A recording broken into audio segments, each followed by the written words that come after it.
You're listening to The Real Short Box, a comic book podcast made for geeks by geeks.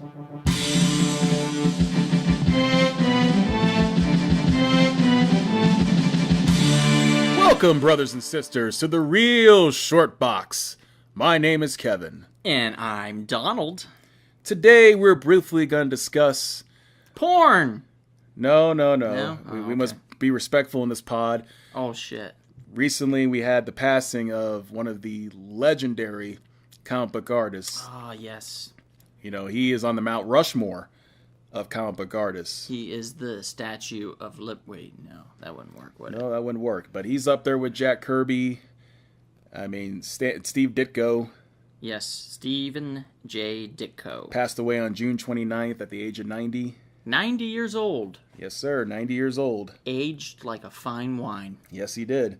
that hid in a cellar. And we have to have great respect for this man because he lived life the way he wanted to. He didn't try to be a superstar like our good friend who we love as well, Stan Lee. Yeah. You know, he just wanted to live a quiet life. He was very similar to, she also passed away a couple years ago, the lady who wrote To Kill a Mockingbird, Harper Lee. Oh, yeah. You know, very much someone who just kind of I was going to say HarperCollins. that's the book publisher. Yeah. But, you know, someone who wanted to live a quiet life, didn't care about the fame that, you know, that their name had. You know, this wanted their work to basically speak for itself. And so that's very rare these days. You know, a lot of people love to absorb fame and bask in the glory and the spotlight. But this guy, you know, he said, you know what? I don't care about that. My work speaks for itself, and that's all that matters. He's like notorious for people. I remember somebody's that I read. They'd sent a letter, and they were like, they sent it to Steve. They found his address and they sent it to him. They're like, "Hey, Steve, please, just respond back. I want to hear from you, and I just want to let you know how instrumental you are. Were in my life, and blah blah blah." And they got a letter back from Steve Ditko, and they were all excited. And they opened it, and I think it read something like, "There is nothing in this letter to respond to." Well wishes, Steve Ditko, or whatever like that. So he was very He's known for that. straightforward. Yeah, didn't beat around the bush, so to speak. Yes. Definitely didn't beat around the Bushmaster. No, because not that at all. season of Luke Cage is Be patient. okay. I'm trying. Now the end of it, unfortunately, isn't as satisfying, but the middle parts are pretty good. Well, all right. Be patient. So anyway, Ditko was born in the 20s. Yes, 1927. Yeah, 1927. So that means he was a teenager, in the 40s? Yes. So that's crazy. You imagine growing up and being a teenager and all your hormones are raging and there's a world fucking war going on around you? Absolutely. Isn't that insane? I know Pearl Harbor was a very traumatic event during that time period. Yes. Similar to 9/11 during our lifetime. So yes, many young men have been traumatized, but also some of them were emboldened to join the military. Yeah. And serve the country. Yep. Now, Ditko, he was actually, he was spurred to be an artist specifically for like comics and stuff when he was introduced to Batman. That would be in the, in the 40s, of course. And then The Spirit, which was the tabloid-sized, it was like a comic book insert in the Sunday Funnies, like in the newspaper. Mm-hmm. So that kind of is what the bug bit him to want to draw and become an artist, was seeing these characters come to life, be created. So it's fascinating that when you see a legend like Steve Ditko be inspired by other legends. Makes sense. From, 20 years prior, you know what I mean? Because Ditko, let's be honest, he didn't hit his stride until the 60s. Yes. When the big one hit, Spider-Man, Amazing Spider-Man. Absolutely. And then he kept moving on, and I think he was notorious for his artwork. And what was the other one? It was he did Doctor Strange. Yes, Doctor Strange. And that one really resonated with college kids in the 60s and 70s, I believe. And also notoriously, he wasn't a fan of the hippie movement. Mm-mm. Which is funny because they loved his work. They loved his artwork because they took it the wrong way. It's like, oh man, he's into what we're into, and he's like, no, I'm not. Yeah, this is just what I think this world is. Yeah. For Doctor Strange, I'm not dropping acid, you dummies. Exactly. Yeah. Oh, sorry to interrupt, everyone. Just wanted to mention real quick about a shop in Canoga Park, California called Spiro's Heroes. Elliot, the proprietor of the store, has over 300,000 books in what's called the Temple of Comics. That's Spiro Heroes in Canoga Park, spirosheroes.com. So that was he was He's a follower of Ayn Rand, right? Believe in objectivism. That's right. That's another thing. He was an interesting character. Yeah.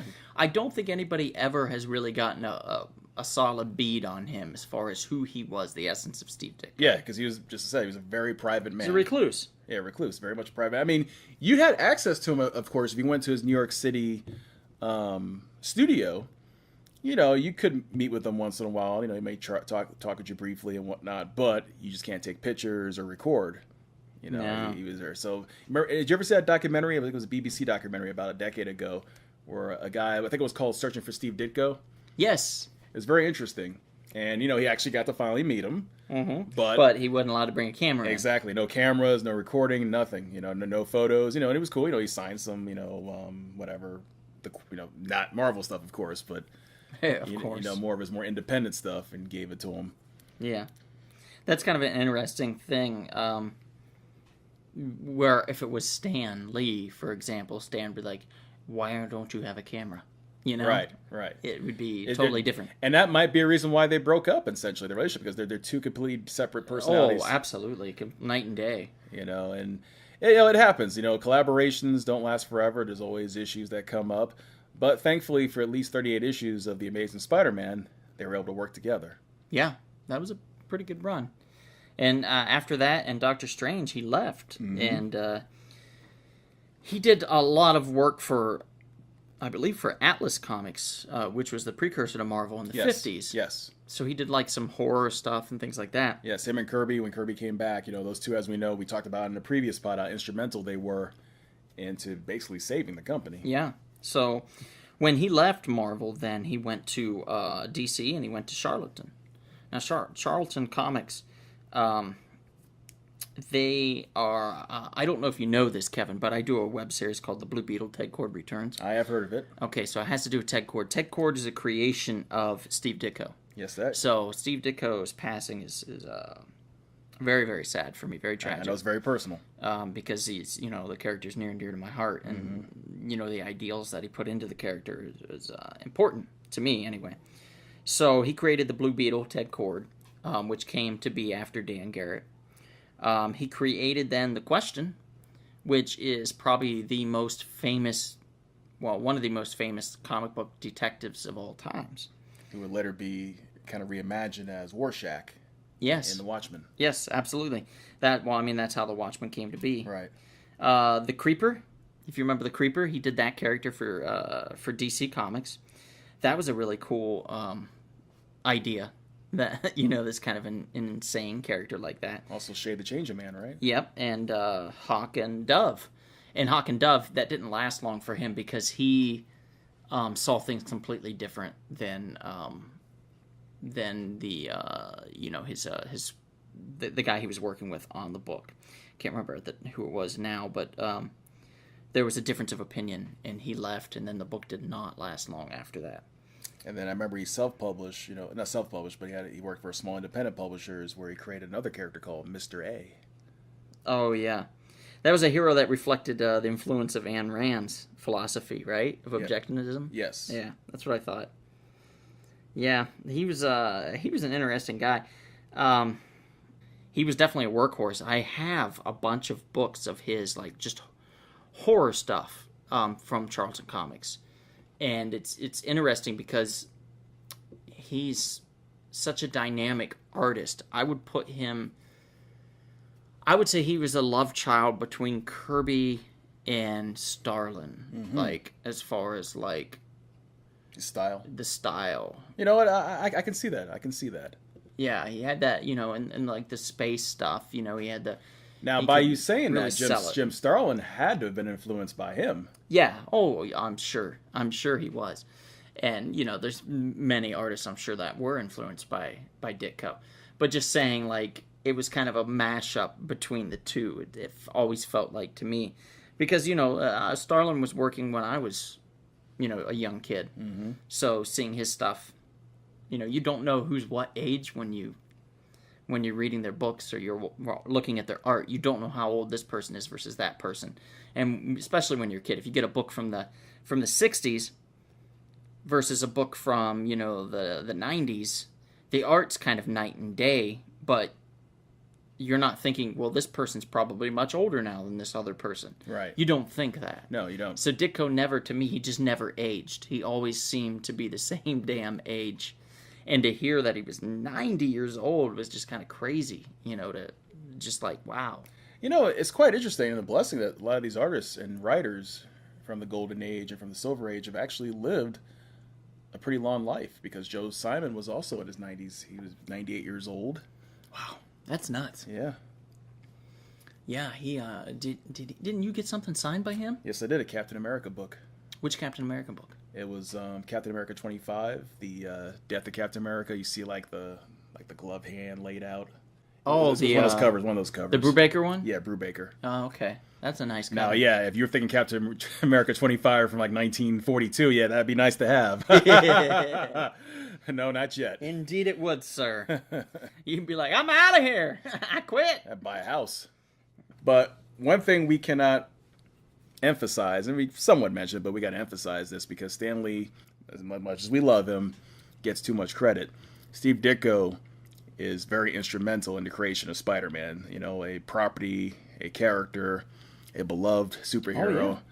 When he left Marvel, he created Spider-Man again, basically by creating Ted Kord. That's true.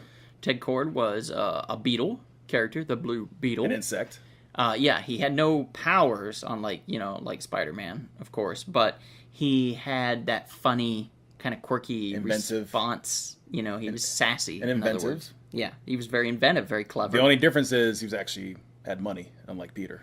Right. Yeah, that's true. I always said that Ted Kord was kind of like if you took Peter Parker and Bruce Wayne and you slapped them together, you'd have a perfect Ted Kord. I still think that's Ted Kord. Hence, that's why you like him so much. Yeah, absolutely. I love Batman. I love Spider-Man. So those two work very well in my mind. So Ted Kord's my man. Well, let me ask you, though we're hitting on this, what do you think is ultimately his legacy going forward? Obviously, the young kids who may not understand who he is need to be told. I think his legacy is going to be Spider-Man. I don't... As much as I hear Steve Ditko's name branded about, I don't hear much about the Charlton work, and I don't hear much about... Blue Beetle. Yeah, Blue Beetle so much, and I don't hear a lot, to be honest, about Doctor Strange. I hear most about Spider-Man. So I think him being an instrumental part of the creation of Spider-Man, there's a lot to be said with what they argued about who created what aspect of him and stuff. But I think artistically speaking, we wouldn't have some of the things that Spider-Man was known for. Especially the early Spider-Man. He set up that teenage angst. Yeah. Especially in the art. Yes, absolutely. I mean, Peter Parker is a very unique character. Extremely unique. Didn't have mentorship. No, he didn't. He was angry too a lot. Yes. There was a lot of anger in his blame. heart. He blame. Yeah. He blamed himself for what happened to Uncle Ben. Right. So it was interesting to see that in comic book form. I always thought when I was a kid, I preferred DC over Marvel, and I know I've said this before because Marvel was very wordy. Yes. They like to explain everything, where DC would just do it.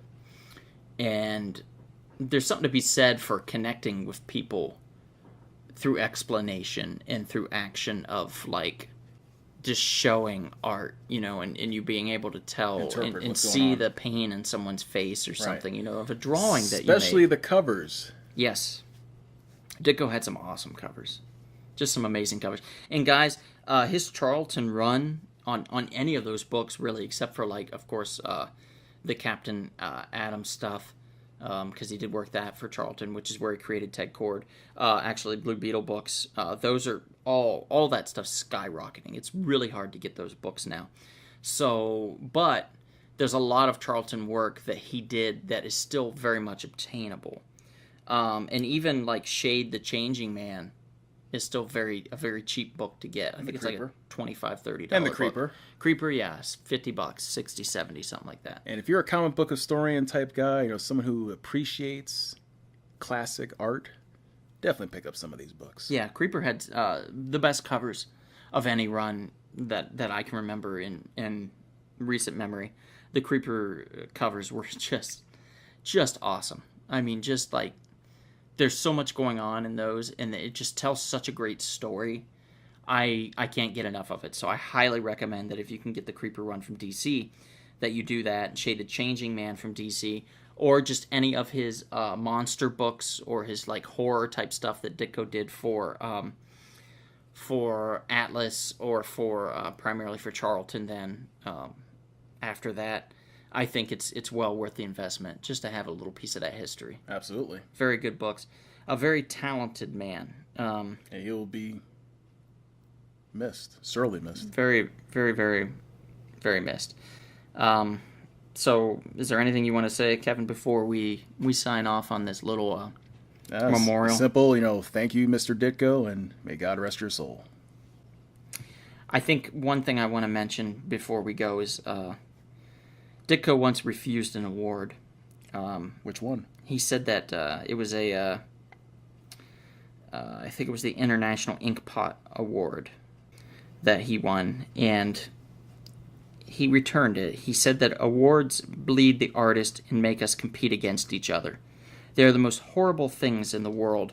So, the fact that he thought awards bleed the artist and make them compete against each other, I think says a lot about his character and what he thought. And when you think about that, he does make a very good point. Yeah, I think he was create, and don't worry what other people are doing. Right. Worry about yourself. Yeah. Exactly. And I think that's something we all need to take away from with his passing. And I think that's one thing that he would be happy. Yeah, lack of ego. If we walked away with. Know that you should always be humble and, lack of ego, and that you should always work towards personal growth and development. Yes. Yeah. So I can appreciate that. Mr. Ditko, I hope that we honor you in continuing to try and grow and develop in this podcast as we move forward into hopefully the triple digits here down the line, which is not too far off, to be honest. No, we're getting there. Yeah, patience and hard work and determination will get it done. Yes. So thanks everybody for listening. We appreciate you. Please continue to subscribe for those who haven't. We have plenty of material on the on other podcasts. We have the History of Marvel, History of Malibu, History of Valiant, a lot of superhero smackdowns. Yeah, a lot of superhero smackdowns. iTunes, please find us on there. We do a lot of Instagram posts and stuff, so if you can follow us, that would be awesome. But if you can't do that, maybe sometime, when you're out and about, we'll see you at the comic shop. This has been The Real Short Box. We'll see you at the comic shop. Thanks for listening.